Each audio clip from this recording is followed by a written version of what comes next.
Vamos conversar sobre por que você deve continuar estudando português e eu também, naturalmente. Eu sou Valéria Lopes, professora de língua portuguesa, e o Vida na Língua é este canal que quer deixar as pessoas, você, meu seguidor, cada vez mais consciente do quanto a vida, está presente na língua e o quanto a língua é necessária para a vida, porque é por meio dela que nós nos expressamos, né? Então, mesmo quem nunca esteve numa escola, se expressa, se comunica, expressa a sua vida usando a língua portuguesa. Se é um nativo da língua, é a sua língua materna, então você vai usar a língua portuguesa o tempo inteiro, pensar em português, escrever em português, falar, emocionar-se, cantar. Bem, tudo isso pode ser feito em outro idioma também, mas é a língua portuguesa que está presente no nosso cotidiano o tempo inteiro. Então, se é assim, como é possível que você não saiba nada de português? Normalmente, quando a pessoa fala isso, há dois fatores.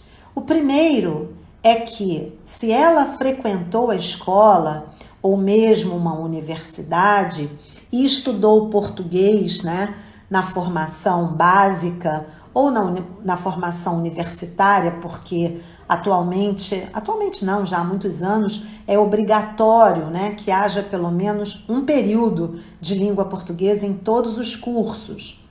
Não é suficiente para nos deixar habilitados e competentes no uso da língua, mas é bom que seja assim. Então, todas as pessoas que estudaram, e que dizem que não sabem português, na verdade, a sua vida inteira está usando a língua. Então, o primeiro motivo tem a ver com a escolarização.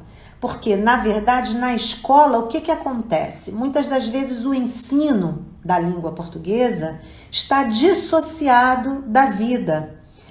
Não se trabalham, os textos e o uso de tudo aquilo que a gente estuda dentro da estrutura textual.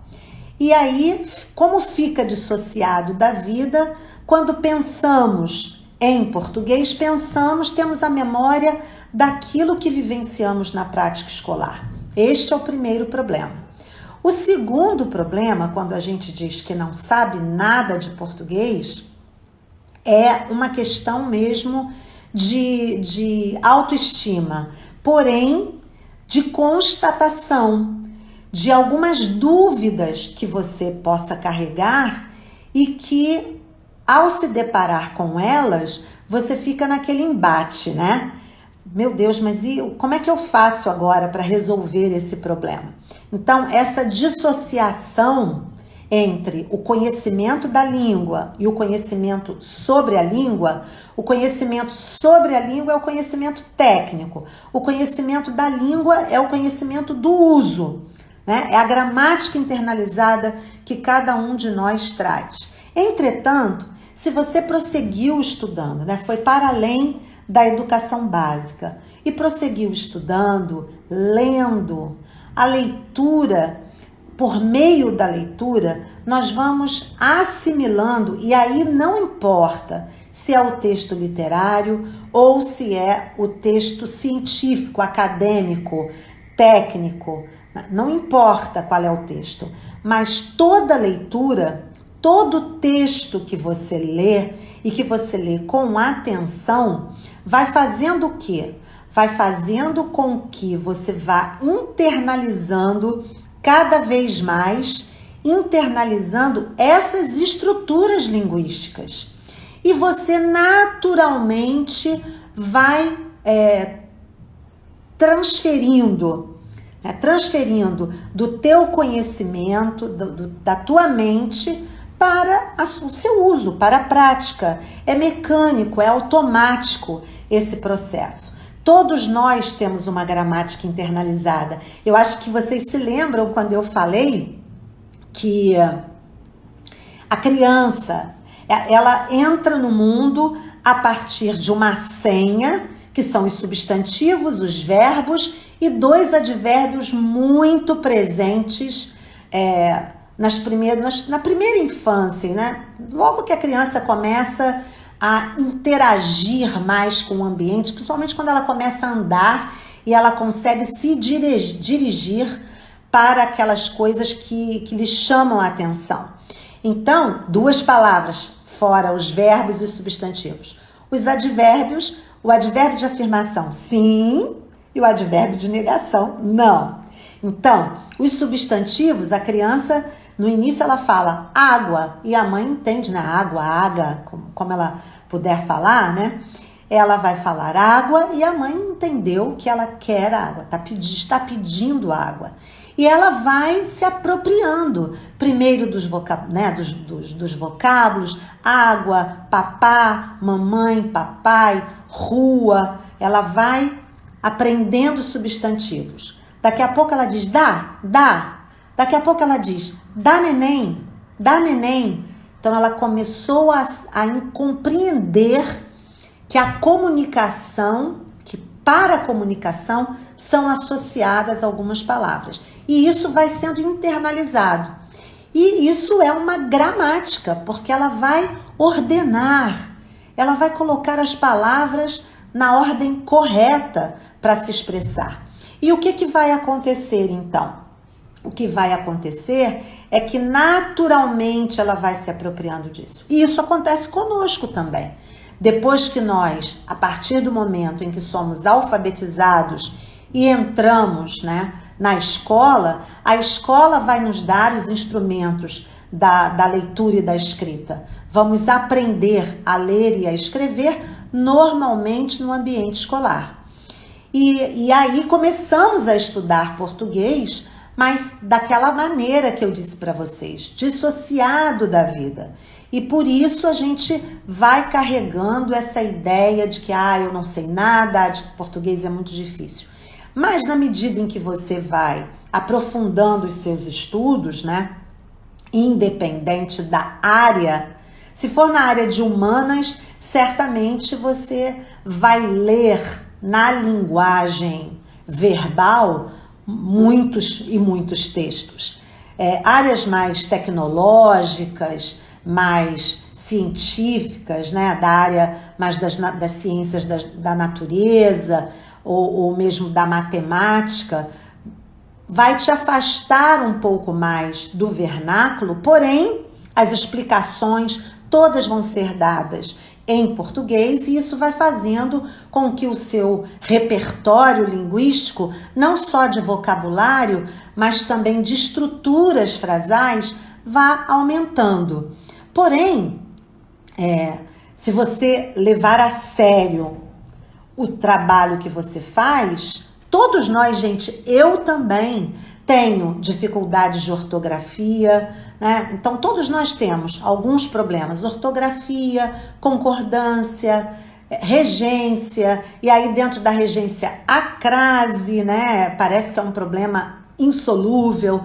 O acordo ortográfico, que tem feito muita confusão na cabeça das pessoas, a flexão verbal, mas mais do que a conjugação verbal, a maior dificuldade é a relação entre os tempos verbais, a concordância entre os tempos verbais, o uso de conectivo, né? O emprego adequado da vírgula, não de todos os sinais de pontuação, mas especialmente da vírgula, vai fazer o quê?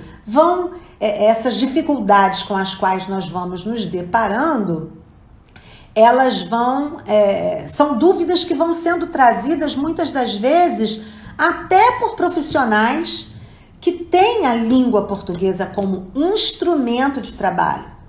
Todo professor tem a língua portuguesa como instrumento de trabalho. Eu me lembro de muitas vezes, né, entrar em sala de aula e os alunos me mostrarem: professora, o jogo dos 7 erros, olha aí o quadro do professor fulano de tal. Encontre aí 7 erros. E aí a gente fazia aquela brincadeira em sala, mas existem áreas em que essa exigência é um pouco menor, mas todos nós precisamos, né? Precisamos da língua portuguesa na nossa comunicação. Então, quando há indicadores, né, de que a gente precisa aprimorar o uso do idioma, se nós reconhecemos que ainda não dominamos determinados conceitos, o que nós vamos fazer? Fingir que não existe? Ignorar? Deixa para lá? Depois alguém corrige e fica por isso mesmo? O que vocês acham? Deixe-me cumprimentar um pouquinho agora a Dani. Olá, Dani. Olá, Cláudio. Olá, Vinhas. Não sei ler esse nome. Vikingslar. É um nome diferente, aí com muitas consoantes. Só tem uma vogal nessa designação. Olá, Fanny. Então, gente, voltando. Se você reconhece que ainda há conceitos que não domina, então é importante que você enfrente isso de uma vez por todas. E como você pode enfrentar esse problema? Você pode comprar um bom dicionário. O dicionário vai ajudar em quê? Na ortografia, na compreensão, se aquela palavra, na classificação gramatical daquela palavra, no significado que ela tem, nos sinônimos possíveis. Existem dicionários de sinônimos, dicionário de antônimos, dicionário etimológico, dicionário de símbolos, muitos dicionários. Mas o dicionário do vernáculo é aquele que vai nos ajudar, principalmente quando tivermos alguma dúvida sobre a grafia correta das palavras. Outro recurso é adquirir uma boa gramática. Eu gosto muito da gramática do Celso Cunha e do Lindley Sintra, né, que é um gramático português. Eu gosto muito da gramática deles. Eu gosto muito, naturalmente, da gramática do professor Evanildo Bechara. O Rocha Lima é menos utilizado, mas é interessante para quem quer se aprofundar um pouco mais. Mas eu também tenho uma gramática que eu gosto muito. Ela não é bacana sob o ponto de vista da diagramação, mas ela é muito boa em termos da apresentação dos conceitos, que é a gramática do professor Manuel Ribeiro, né? Então, esse é um recurso. Ou então, você vai se deixar desafiar pelas dificuldades que tem e vai fazer o quê? Vai buscar um curso de língua portuguesa. Hoje, então, né, com online, vocês encontram muitas possibilidades. E é importante. Para quê? Para que você possa atender às exigências que você reconhece que tem para falar e escrever com adequação, né? Adequado ao seu público, adequada à sua intenção e com correção gramatical. Então é muito importante isso. Então agora eu vou dar alguns exemplos, né? Por exemplo, tenho uma pessoa do meu relacionamento próximo, de quem eu gosto muito, a Maristela. A Maristela tem 30 anos, né? Ela é pedagoga, também é funcionária pública e é escritora. E como funcionária pública, ela não trabalha em escola, ela trabalha numa secretaria, dentro de um ministério, certo? Então, ela trabalha nessa secretaria, ela trabalha com produção de documentos, né? Escreve muitos e-mails, escreve notas técnicas, enfim. E aí, por causa dos erros que ela cometia, que ela comete, ainda comete, mas já diminuiu muito, melhorou muito. Então, por causa dos erros que ela cometia lá na produção de textos, a chefe dela vivia pegando no pé. Maristela, olha o que você escreveu aqui. Maristela, olha essa pontuação. Maristela, Maristela, Maristela. E a Maristela, no início, ela ficou realmente irritada com aquilo. Mas depois, ela percebeu, caramba, eu preciso dar um jeito nisso. Tem que haver uma solução. E como escritora, ela não se importava tanto, porque ela sabe que todo escritor deve passar por um processo de revisão. Então, ela contratava um revisor. E na medida em que ela contratava um revisor, ela se abstinha completamente de toda e qualquer responsabilidade para a correção daquilo que ela escrevia. E isso é muito prático, mas isso vai fazendo o quê? Com que os nossos erros vão se cristalizando cada vez mais, né? Então, até o momento das advertências que a chefe dela lhe fazia, ela não estava preocupada. Ela nem se dava conta, na verdade, que cometia aqueles erros. Mas a partir do momento que a chefe começou a chamar a sua atenção, ela reconheceu que precisava de um upgrade, né? Precisava se capacitar, desculpem, um pouco mais com a língua, e aí foi estudar português. E o que tem acontecido com ela? Duas coisas importantes. Primeiro, ela é uma seguidora assídua do nosso canal, provavelmente também de outros canais, porque o Vida na Língua não é o único que existe voltado para esse aprimoramento. E aí o que ela faz? Ela salva os posts para poder consultar quando precisa. Às vezes ela manda uma mensagem para mim perguntando: professora, isso aqui, como é que é? E então eu compartilho com ela da correção. Então, mas com isso, o que tem acontecido? Ela tem se tornado mais segura, ela já venceu grandes problemas que ela possuía e está se desempenhando melhor, ao ponto de começar a pensar, né, a desejar cada vez mais, porque esse desejo ela já tem algum tempo, de desejar cada vez mais se aprimorar em relação à língua portuguesa. Gente, depois se vocês quiserem começar a interagir, a perguntar, no final eu sempre dou um espaço para isso. Vai escrevendo as suas perguntas aí ao lado e daqui a pouco eu já vou dar um sinal para vocês poderem dizer, né, comentar, dizerem o que pensam a respeito disso. Mas eu peço, enviem os corações para que mais pessoas possam vir entre nós. Eu sei que você pode dizer também, né, que as pessoas não ligam muito, né, como você fala ou escreve, e por isso o seu chefe também, ele está mais preocupado que você estude inglês, fica pegando no seu pé, né, para que você aprimore o seu inglês. E eu quero dizer para você, eu quero te contradizer, porque, na verdade, as pessoas, elas não lidam com a verdade com muita transparência e com muita tranquilidade.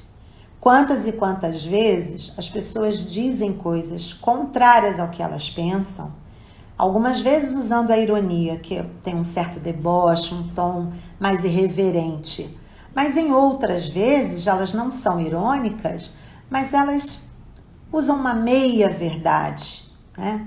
Elas usam não existe meia-verdade é mentira, né, gente? É uma mentira. Então, essa dificuldade de ser sincero, de ser verdadeiro, é algo que todos nós enfrentamos. Então, muitas das vezes, nós cometemos erros, as pessoas não nos corrigem, porque não querem ser indelicadas, ou então porque não querem que você pense mal a respeito da pessoa, ou não quer deixar você mal, mas aí o que ela faz? Ela faz com que você permaneça cometendo os mesmos erros. E por outro lado, muitas das vezes elas não têm coragem de falar com vocês, mas comentam por trás, né? E isso de verdade, quando acontece no ambiente de trabalho, pode te prejudicar. Eu mesma passei por uma situação dessas, né? Meus pais são pessoas maravilhosas, porque eu tenho profunda gratidão, mas eles são pessoas muito humildes. Eu vim de uma origem muito humilde.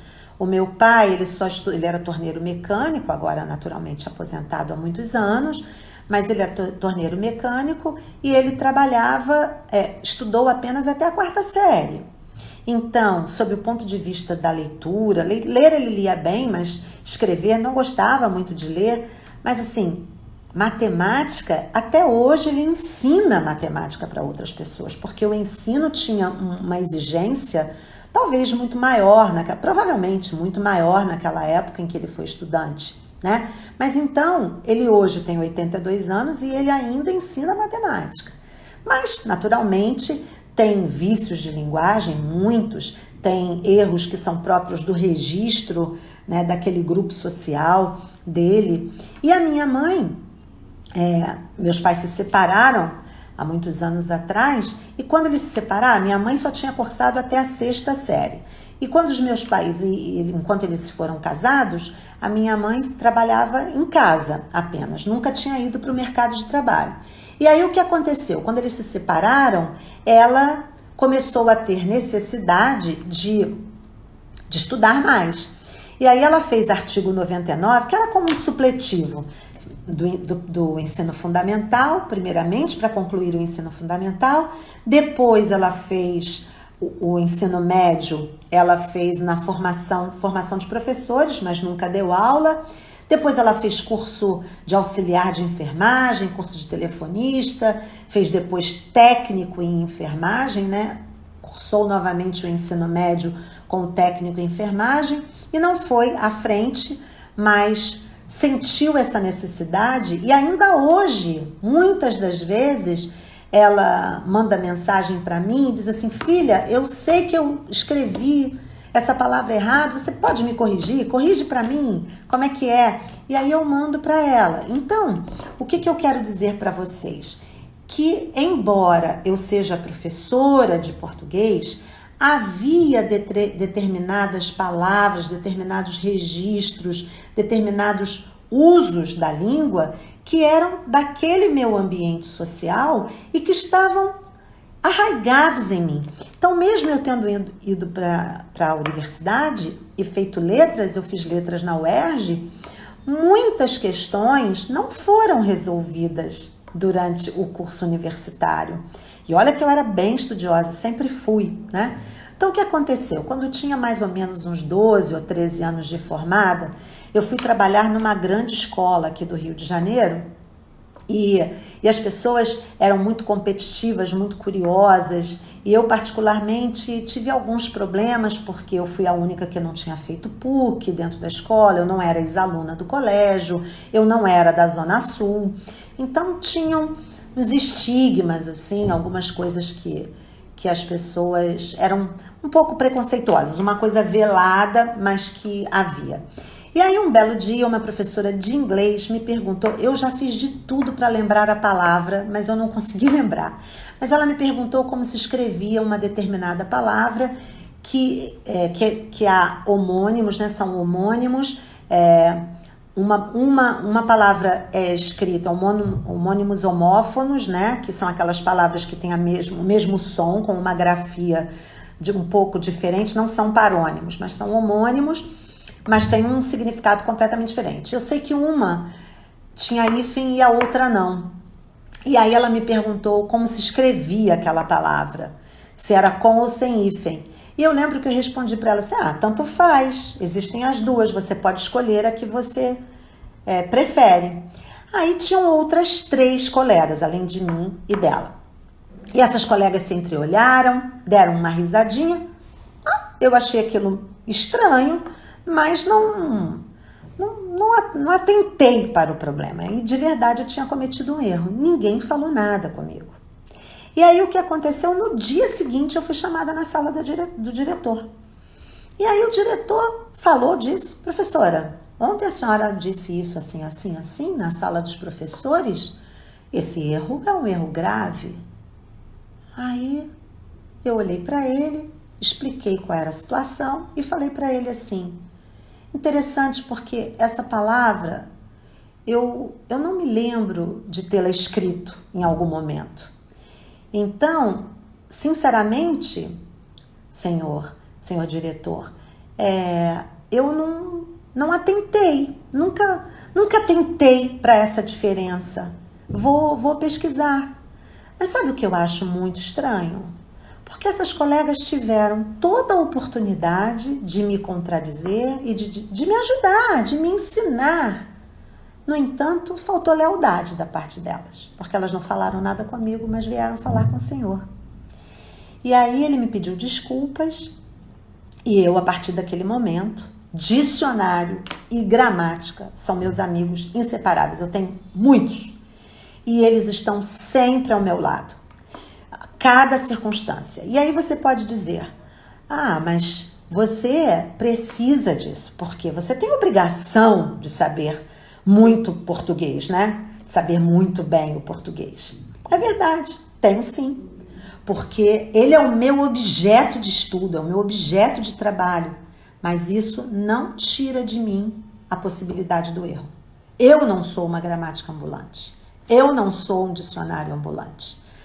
O conhecimento que eu fui adquirindo por aperfeiçoamentos ao longo do tempo me conferem uma certa autoridade, me dão liberdade diante da página em branco, né? Eu sei onde encontrar as respostas quando eu tenho as minhas dúvidas, mas o que eu quero dizer é que se você não saiu do país e não adotou uma outra língua como seu idioma principal, se você está no Brasil ou se você vive numa comunidade lusófona, você vai precisar usar a língua portuguesa.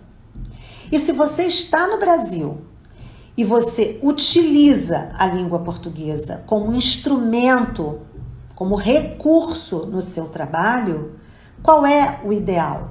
O ideal é que você aprimore isso ainda mais.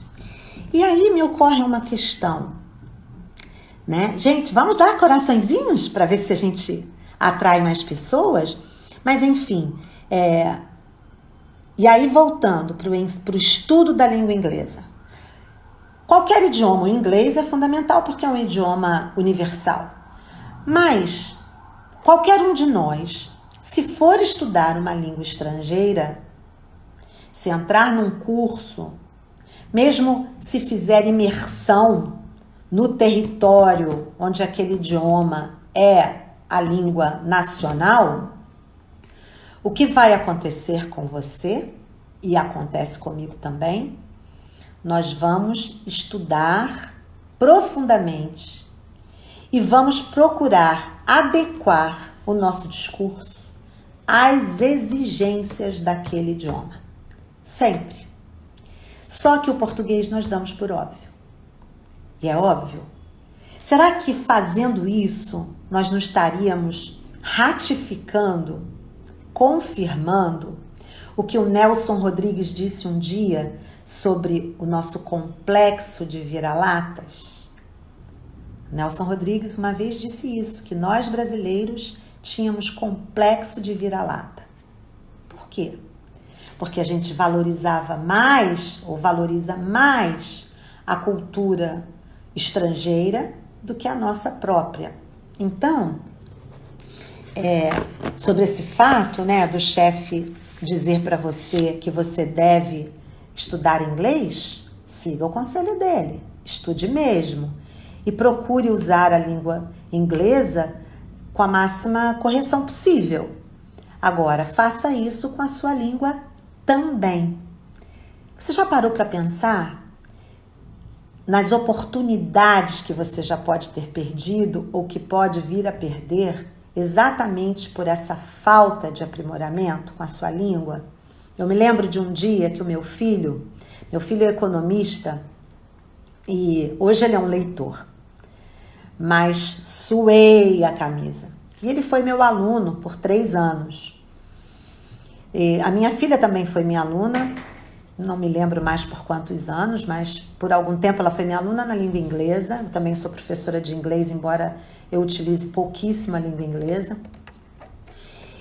Mas a minha filha tem uma correção bastante grande e quando ela precisa fazer alguma coisa que exige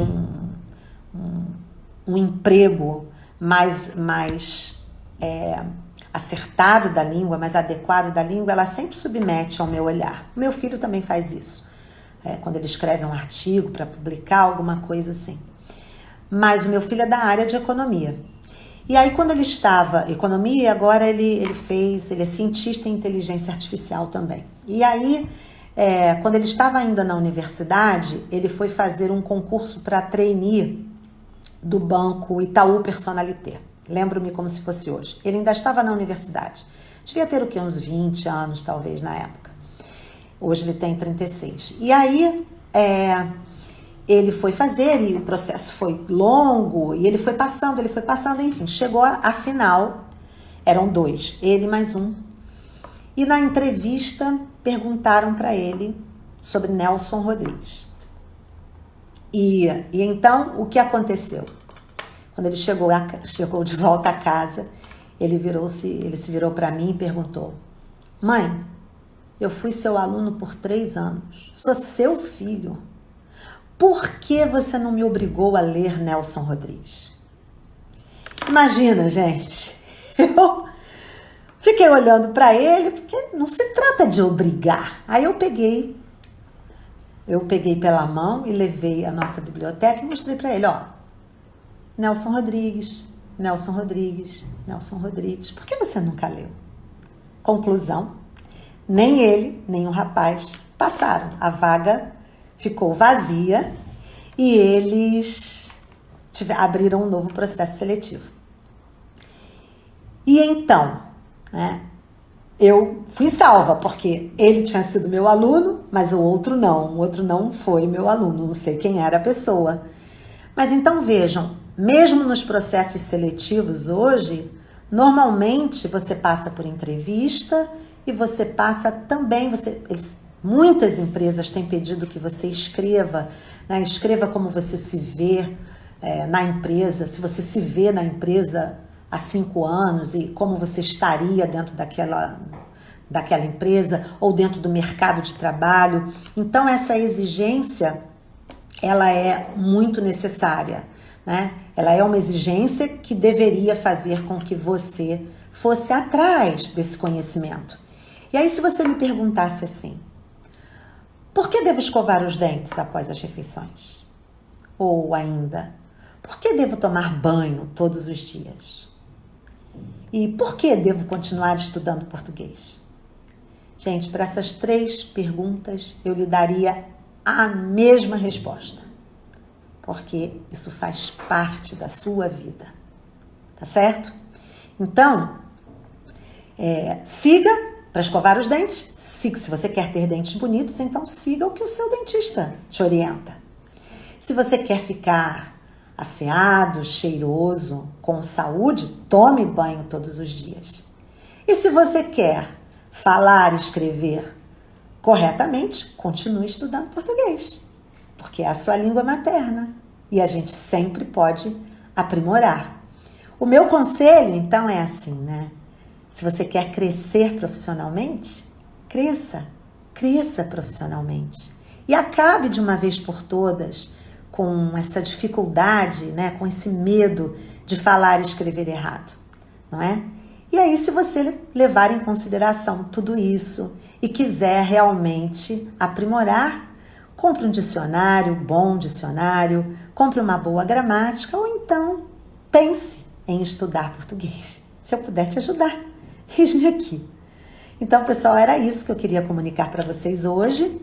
Estamos abertos aqui para perguntas, comentários que vocês queiram fazer.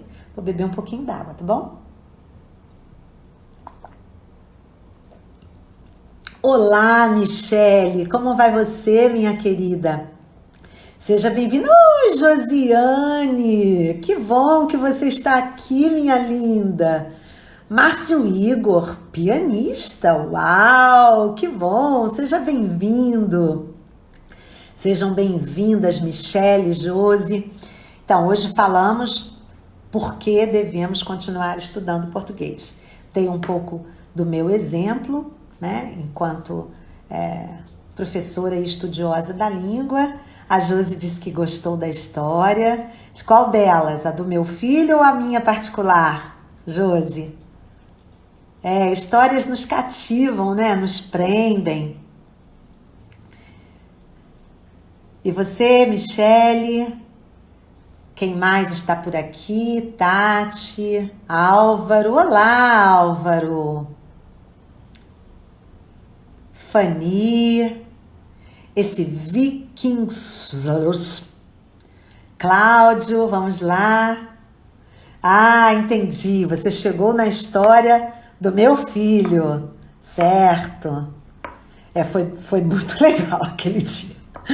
Foi legal e foi desafiador. Mas foi importante. Para ele foi muito importante, porque ele começou a dar mais valor à leitura a partir daquele momento, né? E é assim, gente, a gente muitas das vezes só aprende com a experiência, né? E mãe, assim, santo de casa não faz muito milagre, né? A gente precisa de outros intercessores. E é assim mesmo, né? Na vida é assim. Mas o bom é que a gente sempre pode aprender. Aprender é trabalhoso. Aprender exige organização. Aprender muitas das vezes exige simplicidade de coração, né? A gente precisa quebrar a vaidade, não é? E além disso também precisa abrir um espaço na agenda, né? Que às vezes a gente não tem muito. Eu conheço uma pessoa, a Madalena Freire, filha do Paulo Freire, com quem eu trabalhei por uns 10 anos, acho que uns 10 anos. E nos tornamos muito próximas, muito amigas, mas a Madalena dizia assim: o tempo doado é um só para todo mundo. O tempo doado, ele tem a duração de 24 horas.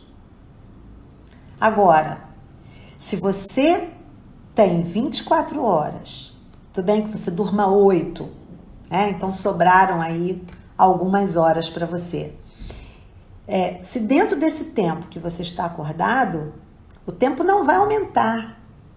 Mas se você se organiza, você vai criar oportunidades dentro daquele tempo. Então ela dizia que o tempo da satisfação, o tempo da ordem, o tempo do compromisso, o tempo da prioridade é um tempo criado, gerado. Porque o tempo doado é aquele tempo ali. É claro que, como eu sou uma pessoa de muita fé, eu sempre peço: Senhor, alarga o meu tempo. Mas quando eu peço alargar o meu tempo, na verdade, o que acontece é que eu fico mais operativa, mais ágil nas minhas decisões e nos meus afazeres. A Josi está dizendo assim, que amadurecer é isso. A mãe não pode viver pelo filho. É verdade, né? Nunca. Mesmo quando nós estamos gerando a criança ainda dentro do nosso útero, nós não temos nenhum poder sobre o desenvolvimento dela, sobre o crescimento dela, sobre o nascimento dela. É claro que a gente pode seguir as instruções médicas, nós podemos nos alimentar bem, repousar, cuidar para que aquele ser que estamos carregando no nosso ventre, estamos apenas emprestando o nosso útero para que ele se desenvolva, mas nós não temos nenhum controle sobre aquilo que acontece com ele. Hoje as mães, a maioria das mães tem optado, né, por parto cesárea, enfim. Graças a Deus tem aí as doulas hoje, né? O parto natural tem sido muito incentivado, enfim. Existem pessoas que estão buscando essa maior integração com a natureza, então estão cultivando outros tipos de experiência, mas a maioria decide pela cesariana. Então decide qual é o momento em que a criança está pronta para vir ao mundo. Não é assim, né, gente? É óbvio que existem circunstâncias em que a cesárea é necessária para resguardar a vida da criança e da mãe também. Mas é muito diferente da urgência, do planejamento, né? A pandemia veio mostrar pra gente que os nossos projetos, não é que eles não sejam importantes, eles são importantes, mas é preciso que haja flexibilidade, né? Flexibilidade e serenidade para lidar com eles. Eu, na segunda-feira, fiz a live falando lá sobre a construção do e-mail, né? O e-mail surpreendente, e eu perdi, não consegui gravar. Depois eu decidi fazer, então tá bom, perdi o vídeo, então eu vou fazer um vídeo. Gente, eu estou desde segunda-feira até poucos minutos antes de começar a live de hoje, tentando enviar esse vídeo, né, para que ele possa ser postado. E foi uma luta, foi uma batalha, né? Literalmente foi uma batalha. Porém, graças a Deus, parece que deu certo, né? Mas é assim, então, porque o imprevisto, e o imprevisto normalmente nos salva, né? Mas porque o imprevisto possa acontecer, eu não terei projeto algum? Não, não é isso. O que acontece é, mesmo na sala de aula, quem é professor sabe, faz um planejamento. A minha aula hoje vai seguir, o conteúdo é este, e ela vai seguir tais e tais e tais e tais passos, né? Quando chega na sala de aula, entra um besouro na sala, né? Entra um besouro na sala. E aí vira, né? Imagine uma turma de adolescentes com um besouro, né, voando na sala e batendo um passarinho, e aí ele quer sair a todo custo e fica batendo naquele espelho. Vira uma confusão. Né? Isso já aconteceu em aulas minhas, né? E aconteceu uma vez de entrar um rato na sala de aula. Foi um auê. Eu estava dando aula de inglês nesse dia e eram preposições que nós estávamos estudando. Então, eu aproveitei aquele camundongo passeando por ali, para subir. Foi uma confusão. A diretora chegou até, era uma outra escola que era diretora, não era diretor, não foi nessa escola aí, famosa aí do Rio de Janeiro, não. Foi em outra escola. Oi, Doucella, seja bem-vinda. E então, foi muito engraçado, foi muito divertido, e eu sei que eu subi, né, sobre a mesa do professor, né? Eu subi na mesa do professor, tinha gente em cima das carteiras, imagina, era uma turma de 64 alunos de 6ª série. Então vocês imaginem, uma escola lá em Cordovil, vocês imaginem, escola particular, o auê que foi. E foi muito engraçado, porque aí a gente estava naquela coisa, eu não me lembro mais do conteúdo, mas eu sei que era essa história, e tinha entrado o rato, e aí a diretora foi lá em cima ver o que era, e eu continuei falando inglês com ela, e ela não falava inglês, e eu pedi desculpa, eu falei, desculpa, mas entrou um rato aqui, um camundongo, e aí pronto, foi muito engraçado, depois a gente riu muito, e aquilo gerou, assim, motivo para algumas aulas nas semanas subsequentes, né? Mas é isso, os imprevistos acontecem e às vezes o imprevisto é a nossa salvação, de fato, literalmente. Quantas pessoas já se salvaram de acidentes aéreos porque perderam o voo?